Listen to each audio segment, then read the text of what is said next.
I'll just introduce myself quickly. I'm Sydney, and I'm sorry, I don't know how to make my mail noise go off. But I'm co-leader of SIPD with Gabby.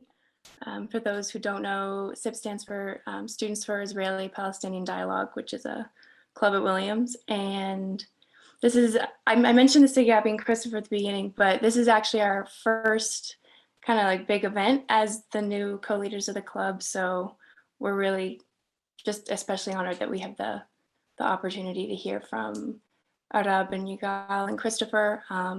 I've personally heard and read a lot about the Parent Circle. So when we found out about this opportunity, we were just really excited, and we've been looking forward to it for a long time. Hi, I'm the other part of the duo.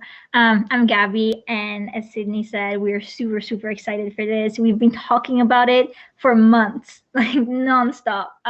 We have been sending countless emails to each other, being like, "Hey, can you do this date? Can you do this? Oh no, I don't think they can do this." So it's been in the process for a long time, and we're very excited, and we are sure it's going to be amazing, and we're just going to learn so much. And we are very grateful for this opportunity as a student club to have such resources and to be able to have access to stories and life experiences that we otherwise might not be able to read or hear from. So we are very grateful.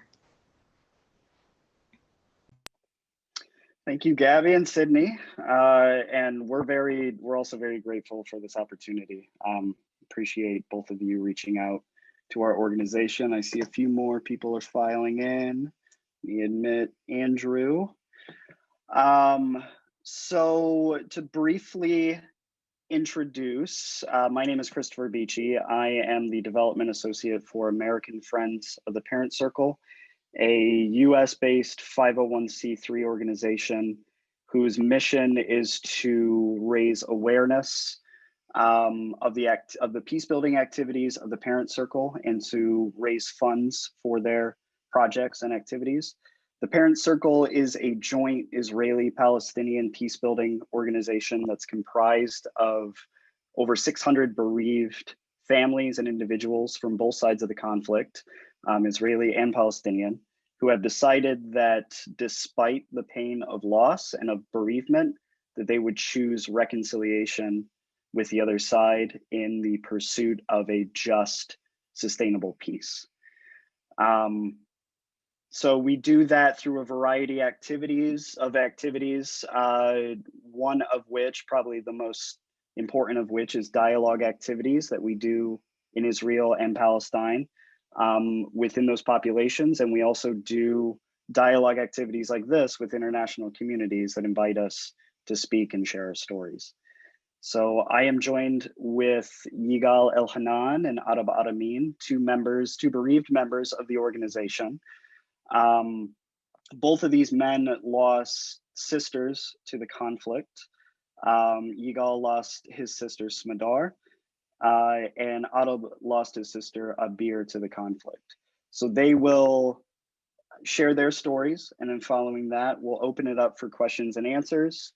I figured since this is a more intimate setting and not like a big faceless webinar, that we can maybe, if people are okay with it, they can unmute themselves to ask their questions, or if you'd prefer, you can post them in the chat box and I can give your questions to Arab and Yigal when we get to the questions and answers.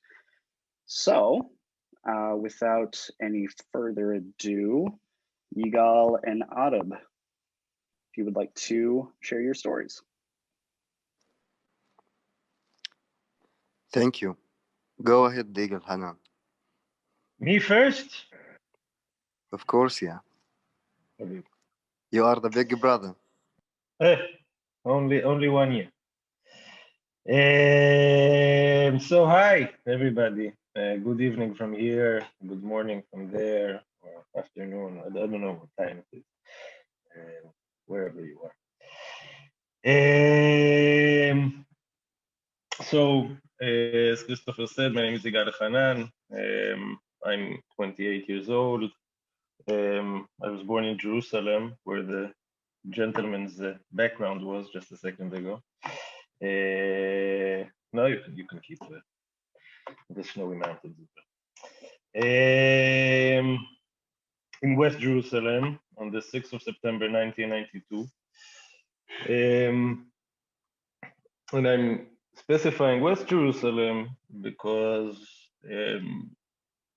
both Arab and myself grew up under the same municipality, but we had very different life settings and life circumstances. Up until the age I was 5, there was no reason for me as a Jew who grew up in Jerusalem to even think about Palestinians. Palestinians for me were maybe the people building the houses around my house, or putting gas in my parents' car, or serving them coffee at the coffee counters. Faceless people, storyless people, people without an identity and history. But that reality changed for me 180 degrees 2 days before my 5th birthday, on the 4th of September 1997. It was a Thursday. 4 girls from the Gimnasia Ivrit High School in the center of Jerusalem went outside from their classrooms, from school. They told their parents they're going to buy textbooks, but apparently they planned on doing something a little bit more fun than that, being 14-year-olds who skipped school. Together with them, approximately at the same time, 3 very hopeless, probably vengeful, as the statistics teach us. Over 70% of suicide bombings are a revenge act by the individuals who carry them. Very angry Palestinians came out from their houses in a refugee camp near the city of Nablus, wearing to their bodies detonation belts and grenades. These two parties met in Ben Yehuda Street in Jerusalem city center. In the suicide bombing, 7 people were killed. The 3 bombers and 4 Israeli civilians. Sivan Zarka was killed instantly. Yael Botwin was killed instantly as well. Daniela Birman is still rehabilitating from a very severe brain injury, nearly 24 years after this happened. Another man and my sister, Yigal Elhanan, was killed instantly from shrapnel of the bomb that hit her in the back of the head. She was 14. Now, before we'll get into the political context, we will, because this is why we're here, this experience of losing a loved one is something that I cannot put into words, the specific feeling. But I would like you to imagine, as best as you can, a body is all of a sudden missing an essential organ or limb, something that you'll always feel its absence and that will never grow back. In order to feel that unfillable void, my parents began engaging in radical activity towards peace, the end of the occupation and justice in Israel and Palestine. But I didn't really buy into it up to a certain age. My father joined the Parent Circle in 1999. My mother is a scholar and an activist by her own, right outside of the Parent Circle. But for me, I didn't really understand not the political agenda that they're trying to push, but how they can take this intimate personal experience of our family and share it with, no offense, complete strangers, in order to gain some kind of to push on a certain agenda. That changed for me when I reached the age of 14 and started asking myself questions, some better than others. And one of the good questions I was asking was why? What happened prior to this event, to the singular traumatic experience that happened to me and my family? And I came to learn that between 96 and 99, the first time of Benjamin Netanyahu, our current prime minister, in office, 220 people lost their lives between the Jordan River and the sea, 120 Palestinians and 100 Israelis.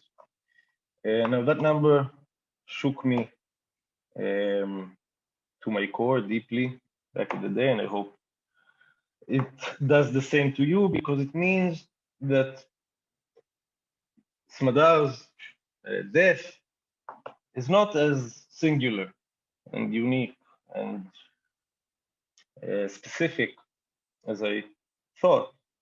220 families are there in this timeline that Smadar was killed in, that joined the dysfunctional family that both Arab and myself are part of, the family of the bereaved. Now, after realizing that, I started joining the youth activities of the Parent Circle. We hold a summer camp every year for bereaved Palestinian and Israeli children. First as a participant and as a counselor. Now Arab and myself are, we managed what was able to remain from the camp that was supposed to happen before COVID hit us.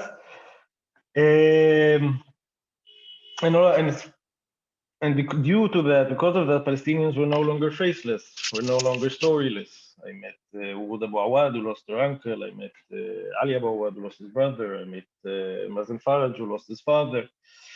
And so on and so on. And unfortunately, the numbers are continuing to grow all the time. The second time that I've met after being active in the Parent Circle with Smadar's death was before joining the Israeli army. We have a mandatory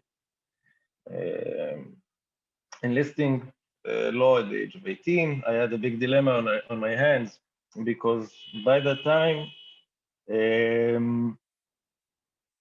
I couldn't really say that I didn't know the realities. Many of my peers in my age group don't know it, because going from West Jerusalem to East Jerusalem is sometimes further psychologically than climbing the Himalaya. Because of a very, and this I'm not saying lightly to US audience, because of a segregative policy of urban planning, a segregative policy in education, a segregative policy in culture and language and everything. So the dilemma was not going to the army in order not to participate in what I believe then, still now, to be the biggest injustice happening between the Jordan River and the sea, which is the occupation of Palestinians by Israel, the occupation of the West Bank, the Gaza Strip, and the unequal regime between the Jordan River and the sea, which is now staring at a big drama around the world due to a report, very good report. This is my own personal view, a very good report by the B'Tselem organization. Check it out.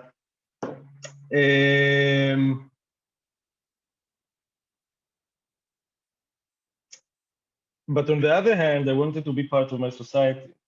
And unfortunately, in Israeli society, in Israeli Jewish society, serving in the military is acting as a stamp of citizenship. This is how you gain your voice to speak publicly against what you think is wrong, because otherwise, what do you know? You didn't take part, so what do you know? Well, I wanted to take part. I wanted to be able to speak up, to look to my peers in the eyes, to my friends in the eyes. And I joined the education corps. And before I joined the military, a dear friend of ours, a Palestinian member of the Parent Circle, told me a sentence that I will never forget. He told me, Yigal, once you're going to put Yigal, I love you like a son. forwarded with this because we are still to this day very close. But once you're going to put on the uniform, I will stop speaking to you until you take them off. At the time, it offended me deeply. How can you know the dilemma? I wanted to get up and tell him, but I had some tact left back then. And I carried that with me. I put it somewhere in the back of my head. And close to the end of my service, I worked in schools. I was a soldier inside the schools in West Jerusalem, which is a topic for a whole different lecture, but it's still an interesting topic. It's part of what the IDF does in order to elevate motivation. The neighborhood I was working in was bordering two Palestinian neighborhoods of Jerusalem. One of them was Tubahi, the other one was Jabal Mukaber, one of them is a refugee camp. And with me to the bus at the end of my workday, I put on my headsets on and went onto the bus. With me to the bus came on a 17-year-old Palestinian kid. And now we didn't speak, we didn't have to, because the way that he looked at me was enough. I was wearing my uniform on, etc. He looked at me the only way he possibly can under the kind of current power balance between the Jordan River and the sea. He looked at me as an oppressor, as his occupier, as a soldier standing at the checkpoint who held his mother for a few hours, or the soldier that entered the house, or just as the representative of the civil administration that doesn't fix the electricity. Now, this is something that we need to speak about. I'm sitting here talking to you, everything has light and I have Wi-Fi and everything's okay. And my brother, my partner, is sitting in Ramallah and the electricity fell down. Now, I don't know the specifics of the Palestinian electricity company, but this reality is possible due to a very long, very harsh, very difficult occupation of the West Bank that creates an asymmetry, a huge gap between the lives of Jews in Israel, Palestine, and the lives of Palestinians in Israel, Palestine. After that happened, I left the army. I joined a few groups of anti-occupation, pro-justice arenas of activity. Then I met Arab here and started speaking together with my brother at the year of 2015 when we went together to Belgium to speak on the 100th anniversary of the ending, of the beginning, sorry, of the First World War in Belgium. Thank you for listening. I've spoken enough. Arab, אחריך.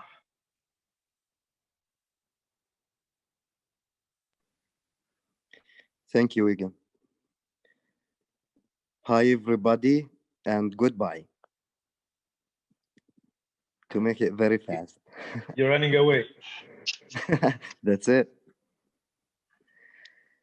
Okay, I'm gonna start with my story.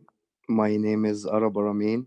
I was born in East Jerusalem in 94. I am 27 years old.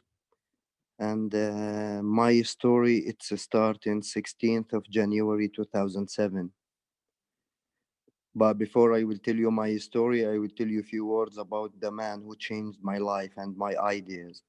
And because of him, I still alive today. This hero is my father. His name is Bassam Aramin.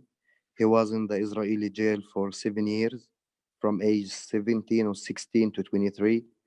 And his crime was to throw stones on the soldiers who was coming to my father's village next to Hebron.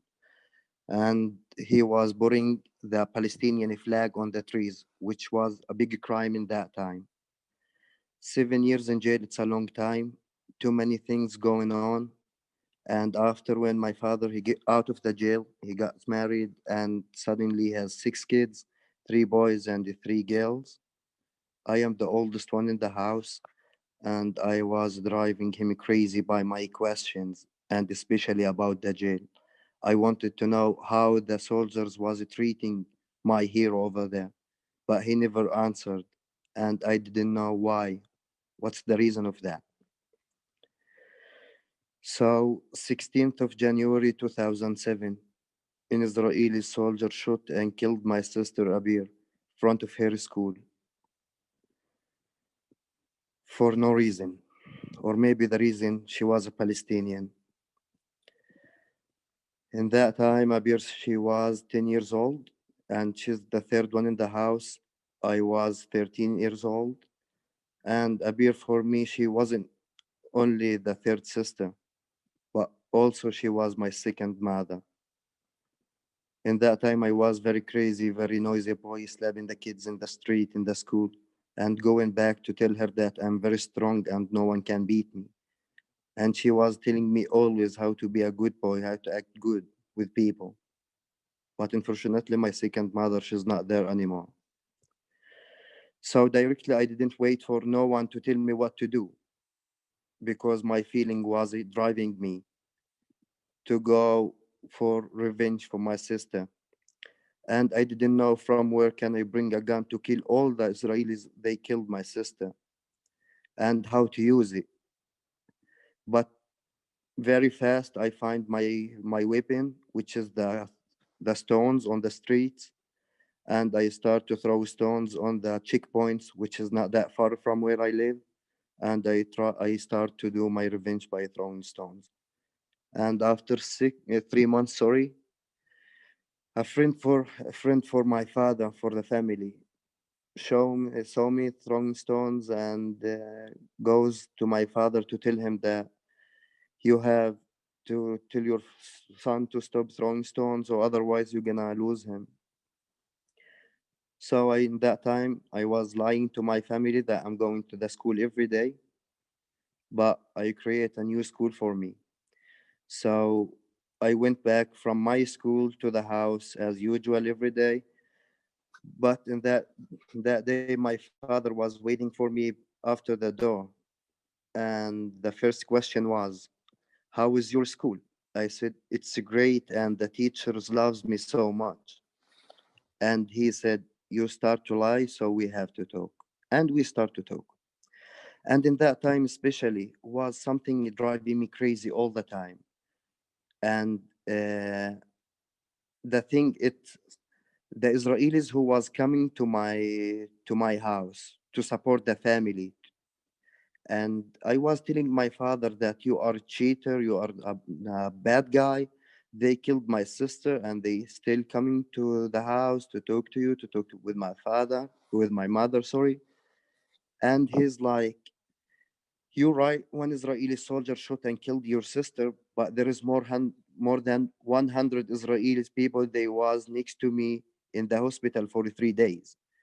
You have to stop that hate. You have to jump out from that box that you fall down in. Don't let the hate and the revenge to control your life. We're not weak people to kill people, but we're very strong people to be against our anger and sadness. And he was telling me all the time that I have to make peace with myself. Then I can make peace with others. If I did, so I can. If not, I have to stay in the house, bury them for me. And I was carrying all these stories and dialogues that I have with my father, conversations. And it took with me 7 years to make peace with myself and to understand that my blood color and Eagle's blood color, it's the same color.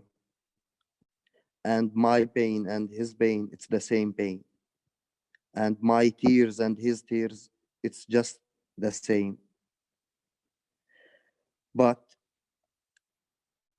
I start to ask myself too many questions and to make the thing that give me gives me the push to start working on myself more. When I went to visit the death camps in German, I went to Buchenwald, and all the way to there, I will never forget in my life because I thought I'm gonna learn something good to know how to kill all these Israelis. But when I got there, from the second, or from 2 seconds, after 2 seconds, sorry, I start to cry for the people who lost their lives for nothing.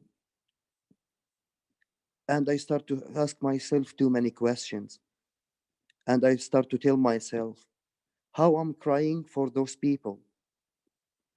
2 years ago, I wanted to kill all of them, and now I'm crying for them. What's going on with me? So I went back here with too many questions in my head, but there is no answers. And I read once for Martin Luther King says, we hate each other because we don't know each other. And we don't know each other because we don't talk to each other. So we have to talk to each other, then we know each other, then we decide if we want to keep hating each other or we changing our way or our things. So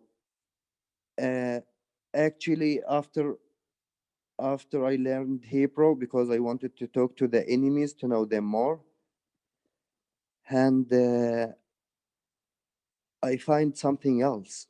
When I start to talk to the enemies, I start to lose a lot of things, which is fear from the other side, and I start to lose the hate that I have inside of me, because I start to know new things to me, which is I thought I am the only one, or just we, the Palestinian, who losing loved ones.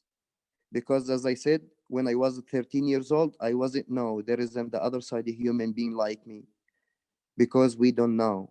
There is a big wall between us and them, and there is too many checkpoints around us. So the picture of the soldier, it was more than enough for me to know them, or to know the other side in that time. So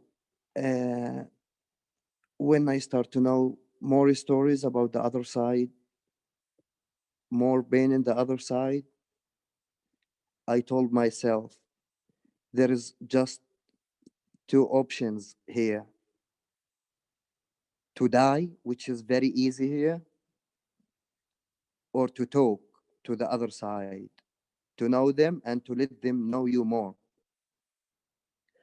And because I understand from very young age that I am very strong and I have to be strong always, so I choose the difficult way, which is to talk to people, to wake them up, to tell them, and to listen from them.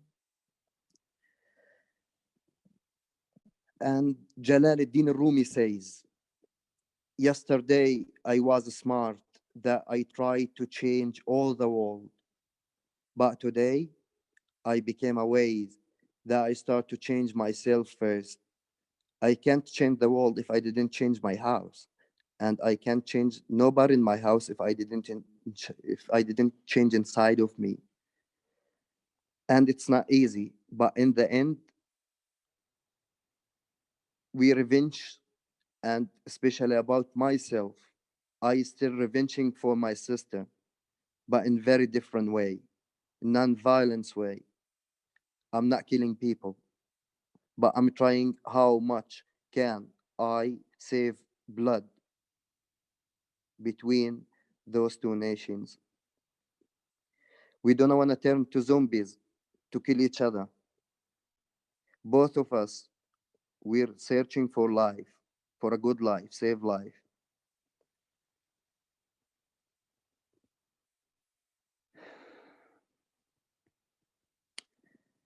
And I want to say before I finish, 3 years and a half, I put myself in the golden jail.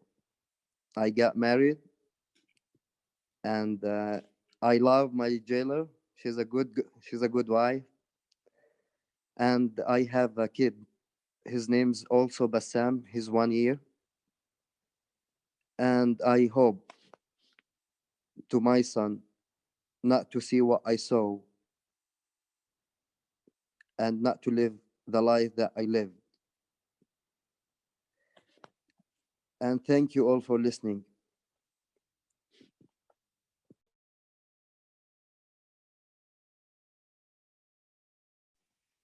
Thank you, Arab. Thank you, Yigal. It's every single time I have the immense privilege of hearing you both speak. It's moving all over again.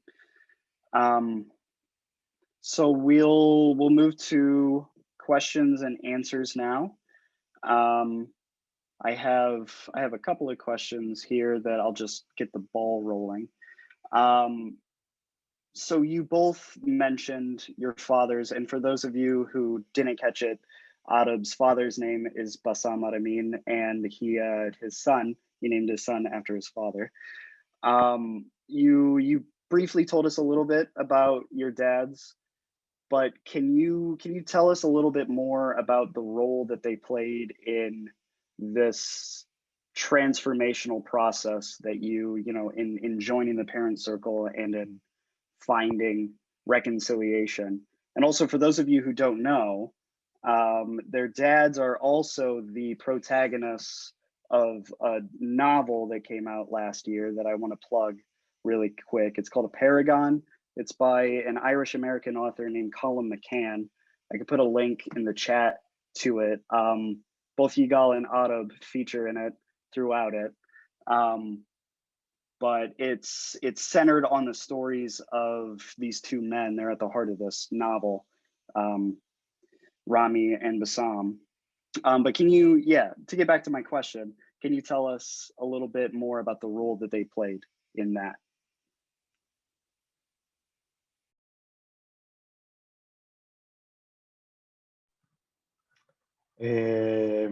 Christopher, you're going to get tired of us in the end after listening to too many times. Never. I get anyway.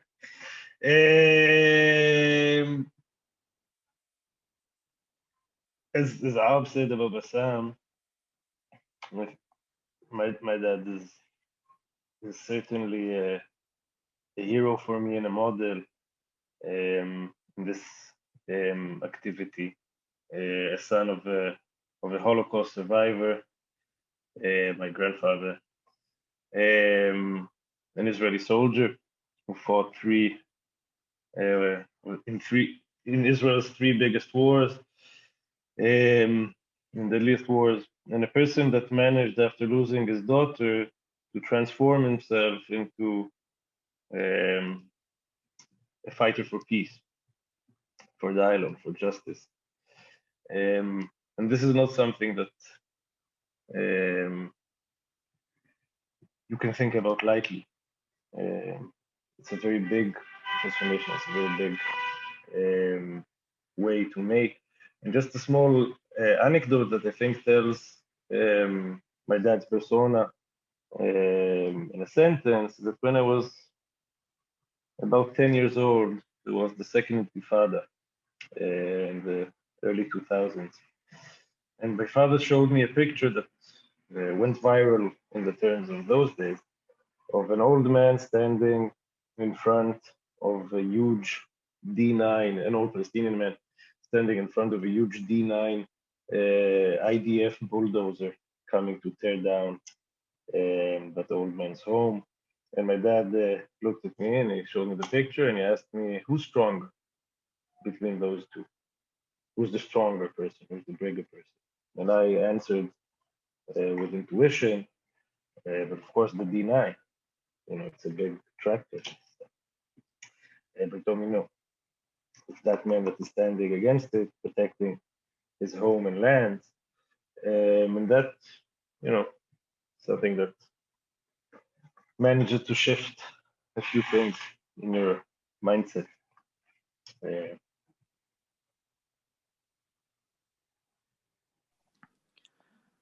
And I would like to add something about the Rami's and Bassam relationship.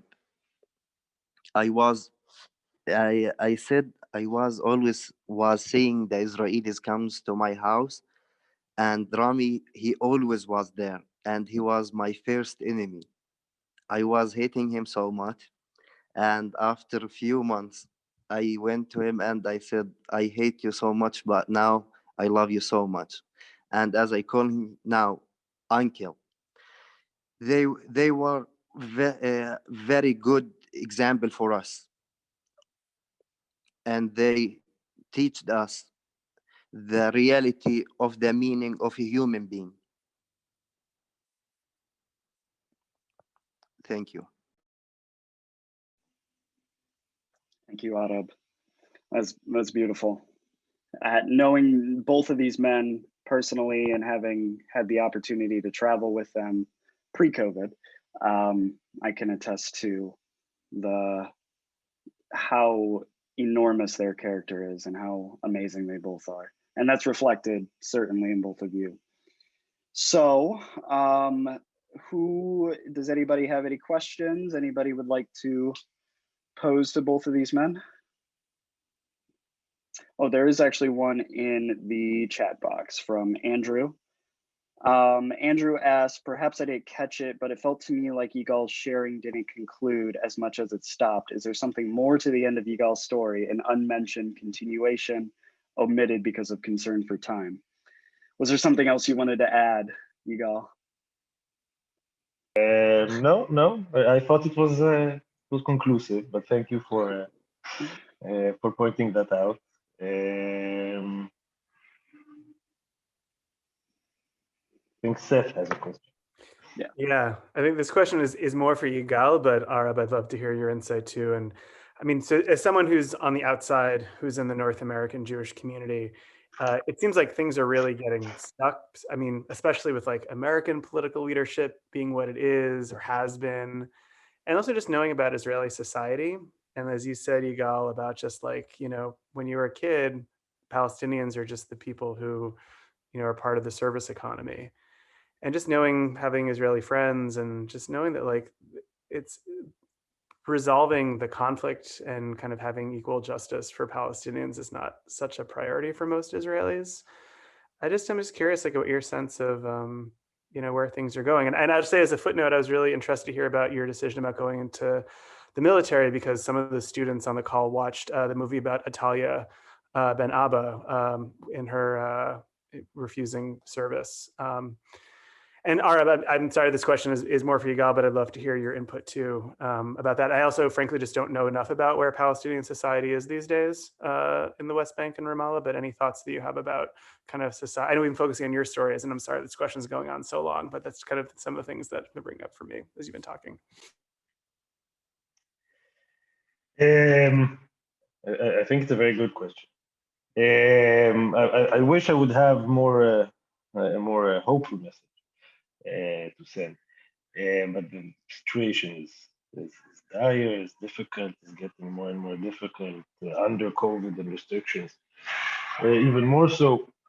But the majority of the whites in South Africa, I don't have the statistics, but if I need to guess, didn't really want to give up their privileges once the apartheid regime was coming to an end. White America, when Jim Crow was, the civil rights movement was ongoing. I'm not sure the majority of white America was completely for it. I'm not sure the majority of Northern Irelanders in Northern Ireland, Protestants in Northern Ireland, were very happy to hear about the Good Friday Accord. That is regardless, and this is very relevant to the fact that this situation needs to end, and needs to end one way or another. Whether it will happen, and this is my very deep hope, whether it will happen through the Israeli ballot in the election, or it will happen due to other effective, non-violent ways, is up to us over here. And the fact that as the time is continuing and as the occupation is getting, the occupation over the West Bank and the Gaza Strip is getting tighter, and the inequality inside the Green Line in Israel between Palestinians and Jews, Israelis, Palestinian civilians, citizens, Palestinian citizens of Israel, sorry, and Jewish citizens of Israel continues. The inequality continues to grow. To tell you that the grassroots movement will rise from here, from within, to end the situation will be false under current political situation. That being said, Every day, you can see new and new movements and organizations and activists rising up and fighting injustice, joint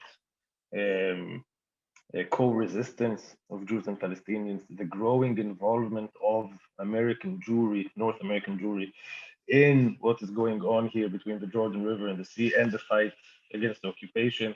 Now, when you go to demonstrations, when you go to the field, the people that you see in the front of demonstrations standing side by side, Palestinians, are Jews from the United States, young, which is, in my eyes, a huge achievement. And this is maybe a part to say that what I believe is the responsibility, and there is a responsibility, the fiscal responsibility, moral responsibility of Jews in the United States for the situation here. Over there, with you guys, things are changing for the better, and I hope for the best outcome. And we need you in that.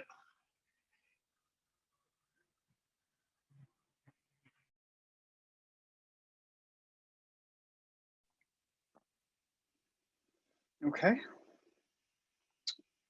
Who else has something they would like to ask?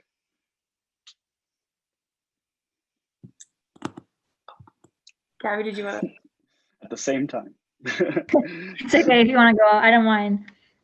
Okay, I guess maybe, well, first I just wanted to thank you both for sharing. That was incredibly powerful, and in many ways I feel like I'm still processing your stories. But when both of you were speaking, I just had a question about if you've maybe, for those who are maybe critical of or who question the value of dialogue in the role of, or in the process of peacemaking and reconciliation, and who maybe just don't believe in the value of talking to each other, and if they confront you with that, what do you both usually say? How do you respond? זה שלך. Okay, I have a small story about your question, and it's happened with me with my best friend. His name is Zakaria. We growing up together in the same area, and I slept on his bed more than himself. I was throwing him from the bed when I didn't find a empty place for me in my father's house. I'm just kidding. Zakaria, he had a small story with an Israeli policeman. He was in Israel to work, to bring more money for the family. And, you know, a Palestinian ID without Israelis permission, he can't be in Israel. So he been in illegal way. And they fight with each other. In the end, he got a punch on his face, and he can't see in his left eye that well now. And from that moment, he don't like the other side at all. And he was against everything I do because he hates the other side from what happened to him. So before I joined the parent circle, I was a member in Combatants for Peace. Ex-soldiers and ex-prisoners, they throw the gun and they sit on the table to find a way for reconciliations. And we had a weekends meeting, and I said, I want to take Zakaria with me. Maybe he gonna learn or got something from there. And I told him, Zakaria, I'm taking you with me. But he said, no, hell no. I don't like to hear their language, or I don't like their people at all. I'm not going. And I said, okay. Friday morning, I called him and I said, goes down. I'm waiting for you. I'm taking you to the sea, to Israel. And he said, I have no permission. I said, no worries. It's on me. And I took him to Beit Jala, to the West Bank. And he said, you lied to me. I said, yes, my friend, I'm so sorry. There is inside of that room, sea of blood between two nations. And you are here. This is the meeting, and you have to come down. And I don't want to tell you how many bad stuff that I got from his mouth. But in the end, he's there. He took the chair, sit in the corner, and start to listen to what's going on. He didn't talk to any Israelis or Palestinian was in that room. In the end of that room, in the end of that meeting, Zakaria started to talk with the Israelis girl. And I thought because she was beautiful, but it wasn't the reason. She said something and touched his heart. And he went to talk to her. And after 2 or 3 weeks of that meeting, Zakaria became one of the people who's very active in combatants for peace. And I remember when he told me, thank you for taking me against myself to that meeting. Thank you for opening my eyes. So if I could open one eye in my people and one eye can open too many eyes, so I did a good job. You know, there is not everybody with us, but not all the people against us. And we are fighters, but without gun, with our pain, with our stories. Thank you. Thank you, Arab. Any other questions? Oh yeah, Gabby, please. My question is actually slightly changed since the answers from the previous question.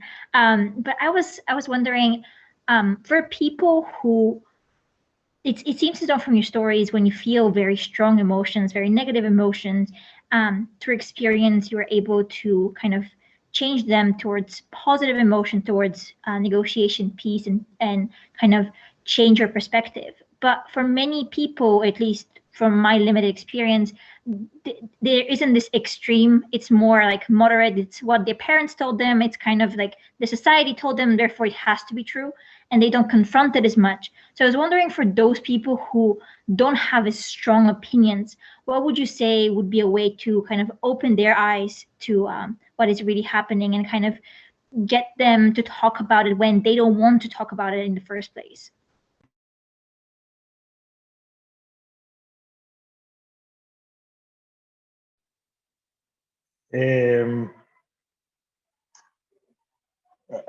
I don't know any magic tricks in the sense that you know, someone who is completely in resistance towards this kind of work that is all of a sudden changing. But with that being said, we always say in talks like that and in lectures, mostly in schools that we do, is that we lost sisters, but in order to join this fight, the struggle, this way of thinking, this is not what needs to happen to you. Every day, if you open your eyes and once you put on those glasses to see what is going on here, you will receive enough reasons every day that goes by. And that being said, and I think I work as an educator of kids and teacher trainer, and the first activity that I do is trying to contextualize what is happening in a very, very, very personal level. The death of our sisters is something that we feel in our bodies. It's something that we feel inside. So does being humiliated by policemen if you're a Palestinian child in Jerusalem, let's say, frisked and searched. So it is if you hear about a friend dying in the army, dying in the army as a soldier, if you're Jewish in Israel. These things are very, very close to us, to everybody. And once you know how to focus your gaze to those specific points, it's very easy from there.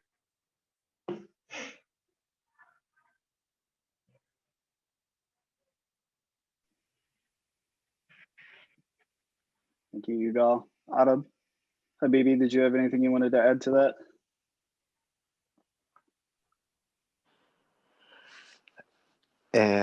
Yes, I want to add something. When some people they tell or they told me, because I had it before, like it's ours, it's not they, where you're wrong, it's not that way. And I forgot to say that in the beginning. I am a Muslim and I pray 5 times a day, and I am a believer in God, and I believe in what I'm gonna tell you right now.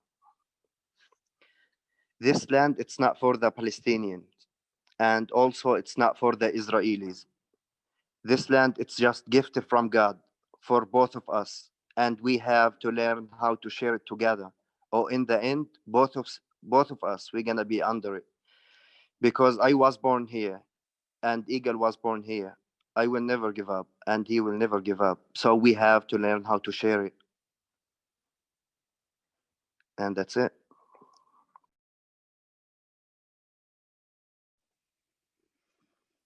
Thank you both. We have a question. Zia, I hope I pronounced that. I apologize if I butchered your name. Put in the chat box. What helped the most in releasing your anger and grief?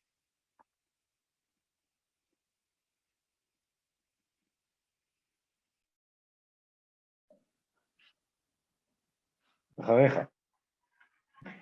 يلا تروץ. I haven't released any of my anger or my grief. And I think we have different answers for that, because Arab is a better person than I am. But I'm very angry and I have a lot of grief. But the question is, where do you direct your anger? You know, maybe the rabbi will correct me, but I'm a Jew. We do not play with forgiveness. We do what we do, and we try to do tikkun, but forgiveness is for other parts of the world. But in that note, I think anger would be a very, very positive emotion that leads you to action.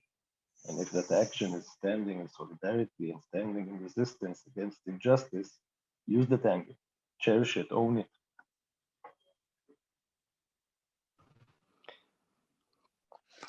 אם הבנתי את השאלה טוב, איך אתה מאבד את השנאה? איך אתה מוותר על השנאה ועל הכעס ועל הצער? הבנת, קיצור, הבנת. כן.